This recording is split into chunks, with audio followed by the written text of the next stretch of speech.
Notícias do Guarani. Fumagalli chegou e vai ser importante dentro e fora do campo.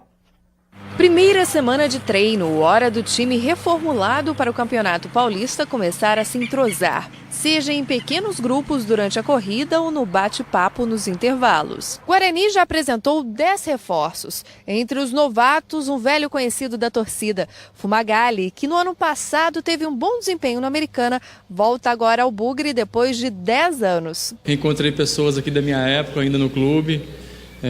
Realmente eu vivi momentos muito felizes aqui, muito bons, e espero reviver isso novamente. A experiência do meia pode ajudar a equipe no início do campeonato dentro e fora dos gramados. O Guarani estreia na competição no dia 21 de janeiro contra o Oeste no Brinco de Ouro. Para o dia 21 vai estar o ideal, porque estão chegando muitos jogadores, acho que ficaram 5 ou 6 jogadores, né? Do ano passado. Para as primeiras rodadas a equipe não vai estar 100%, mas vai estar forte. Enquanto os jogadores suam para recuperar a forma física, a diretoria se movimenta para completar o time. Nós precisamos de mais 3 jogadores ou 4, né? Vamos dizer até 3, que seria mais um zagueiro, mais um meia e um atacante. Depois, se precisar mais alguma coisa, a gente vai com calma aí, se necessário. Roger, que está no Japão, é a prioridade no momento. O atacante foi artilheiro do Guarani na Série A do Campeonato Brasileiro em 2010 e é um sonho da diretoria bugrina. O Roger interessa ao clube, ele interessa, ele quer vir voltar para o Guarani. Então eu acredito que dentro desses próximos 5, 6 dias, falei com o empresário dele hoje, o Álvaro, para que a gente tenha uma posição. O Guarani sabe o quanto que o Guarani quer pagar para o Roger.